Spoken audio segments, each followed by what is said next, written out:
অজ্ঞান তিমিরান্ধস্য জ্ঞানাঞ্জন শলাকয়া চক্ষুরুন্মিলিতং যেন তস্मै শ্রী গুরবে নমঃ। প্রথমেই পরমারাধ্য গুরু মহারাজের অভয় অশোক চরণাবৃন্দের জানাই ফুল লুণ্ঠিত সাষ্টাঙ্গ দণ্ডবৎ প্রণাম। তিনি যেন সদা সর্বদা জয়যুক্ত হন এবং আমার প্রতি কৃপা কটাক্ষ বর্ষণ করেন। থাম্বনেল দেখে সোজাসুজি মূল বিষয় পর্বে চলে যাওয়া যাক। হরের নাম হরের নাম হরের নামৈব কেবলম করৌ নাস্তেব নাস্তেব নাস্তেবর গতিরন্যথা। এই প্রশ্নটা অনেকের মনেই আজকাল ঘুরছে যে শ্রী চৈতন্য মহাপ্রভু কেন কলিযুগের জন্যেই একমাত্র হরিনাম সংকীর্তনকেই মুক্তির একমাত্র পথ বলে গেলেন। আমাদের আজকের এই আলোচনায় আমরা ঠিক এই সিদ্ধান্তের পিছনের গভীর দর্শন আর যুক্তিটাকে ধাপে ধাপে বোঝার চেষ্টা করব। একবার ভেবে দেখুন তো যে আমাদের চারপাশের জীবনটা কতটা জটিল। মনটা সবসময় হাজারটা দিকে ছুটছে। এমন একটা সময়ে দাঁড়িয়ে আধ্যাত্মিকতার পথ হিসাবে ধ্যান, যোগ বা কঠোর তপস্যার মতো কঠিন কোনো কিছুর বদলে কেন এমন একটা সহজ পথের কথা বলা হলো? ব্যাপারটা একটু অদ্ভুত লাগে, তাই না? আগের মতো আমি আবার বলেছি যে কথা বলার সাথে সাথে এই যে আমার পেছনে বা এই দিকে যে স্লাইডগুলো চলছে সেগুলো দিকে একটু চোখ রাখা গেলে বোধহয় কথার সাথে সাথে বিষয়বস্তুটা বুঝতে সুবিধা হবে। ভাবুন তো যে একবার সত্য বা ত্রেতা যুগের সেই ঋষিদের কথা। তাদের ছিল লম্বা আয়ু, পবিত্র জীবন আর পাহাড়ের মতো অটল মনোযোগ। তারা পারতেন যে বছরের পর বছর ধরে কঠিন সাধনা করতে। কিন্তু আমাদের এই যুগে যেখানে সময় কম, মন চঞ্চল, সেখানে কি এই প্রাচীন পথগুলো মেনে চলাটা আদৌ সম্ভব? শ্রীমন মহাপ্রভু কি ঠিক এই বাস্তবতাটাই বুঝতে পেরেছিলেন? অনেকেই হয়তো ভাবেন যে হরিনাম সংকীর্তন হলো কলিযুগের সাধারণ মানুষদের জন্য একটা সহজ একটা সাধারণ পদ্ধতি। কিন্তু ব্যাপারটা যদি একটু উল্টো হয়, যদি এই সরলতার আড়ালেই লুকিয়ে থাকে সবচেয়ে গভীর আধ্যাত্মিক ভক্তি ও কৃষ্ণ বিজ্ঞান, যদি এই পথটা সহজ নয় বরং সবচেয়ে শক্তিশালী হয়, চলুন আজ আমি আপনি সবাই মিলে এই উত্তরটারই খোঁজার চেষ্টা করি। মহাপ্রভুর সমাধানটা ঠিক করে বুঝতে গেলে আগে সমস্যাটা বুঝতে হবে। আর সেই সমস্যাটাই হলো যে এই কলিযুগে আমাদের এই বর্তমান সময়ে শাস্ত্রমতের সময় কিন্তু সোজা লাইনে চলে না। এটা একটা চক্রের মতো করে ঘুরছে। এই চক্রে মোট 4টে যুগ আছে: সত্য, ত্রেতা, দাপর আর কলি। আর সময় যত এগিয়েছে ধর্ম, মানুষের আয়ু আর ভালো গুণগুলো ধীরে ধীরে করে কমে আসছে। সত্য যুগে ধর্ম যেখানে 100% ছিল, কলিযুগে সেটা এসে মাত্র 25% এসে ঠেকেছে। ধর্মকে প্রায় একটা এই ষাঁড়ের সাথে তুলনা করা হয়। আমার ছবির পেছনে দেখছেন, ধরুন এই সত্য যুগে এই ষাঁড়টা 4 পায়ে একদম সোজা হয়ে দাঁড়িয়েছিল, কিন্তু কলিযুগ আস্তে আস্তে এর 3টে পাই ভেঙে গেছে। এখন একটা কোনো মতে শুধুমাত্র একটা পায়ের ওপর ভর করে দাঁড়িয়ে আছে। তার পুণ্য, দয়া, সত্য এই সব গুণ প্রায় নেই বললেই চলে। আর এই যুগের মানুষের স্বভাবটা কিরকম? আমাদের মন সবসময় অস্থির, আধ্যাত্মিক ব্যাপারে তেমন কোনো আগ্রহই নেই, আর জাগতিক জিনিসপত্রের দিকেই আমাদের বেশি ঝোঁক। মনোযোগ এতটাই কম যে একটা বিষয়ে বেশিক্ষণ স্থির থাকাটাই হচ্ছে মুশকিল। আর ঠিক এই অবস্থার জন্যেই একটা বিশেষ সমাধানের দরকার ছিল।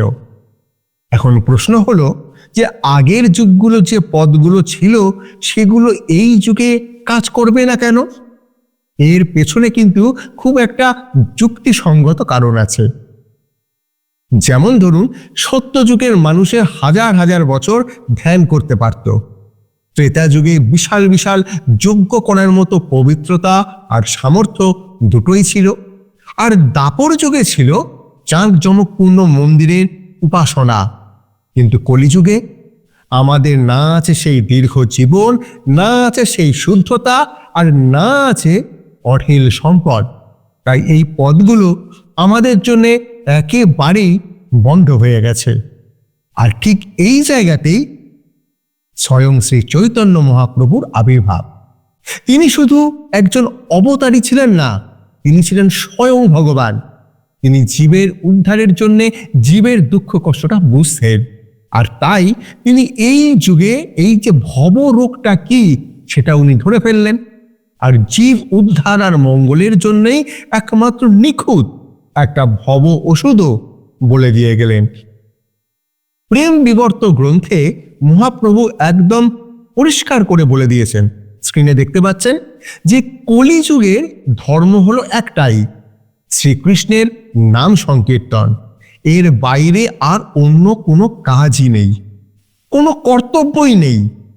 সাধু বৈষ্ণবের আনুগত্যে গুরুকরণ করে সেই নামটা করাই একমাত্র কর্তব্য। আর এটাই ছিল একটা বৈপ্লবিক ঘোষণা, যা সমস্ত যুগকে নাড়িয়ে দিল এবং সমস্ত কলুষতাকেও এক মুহূর্তে সরিয়ে দিল। কিন্তু কেন কেন শুধু নাম সংকীর্তনেই কলিযুগে সবচেয়ে সেরা? এর পেছনের আসল দর্শনটা কি? এবার চলুন সেই রহস্যটাই একটু একটু করে উন্মোচন করা যাক। কারণ এটা যে শুধু একটা সহজ পথ নয়, এর পেছনে একটা অত্যন্ত শক্তিশালী আর আধ্যাত্মিক ভক্তি বিজ্ঞান কাজ করছে। দেখুন, হরি নামের শক্তি মূলত তিনটে জিনিসের উপরে দাঁড়িয়ে। এখানে পরিষ্কার আপনারা দেখতে পাবেন, প্রথমত এটা কোনো যোগ্যতার উপর নির্ভর করে না, এটা সরাসরি ঈশ্বরের করুণার উপরে নির্ভর করে। মানে কে ভালো কে মন্দ সেই প্রশ্নটা এখানে অবান্তর। দ্বিতীয়ত, ভগবানের নাম আর নামই অভিন্ন, মানে ভগবানের নাম আর ভগবান তিনি নিজেই এক। তাই তার নাম করার মানেই হলো সরাসরি তার সাথে সংযোগ স্থাপন করা।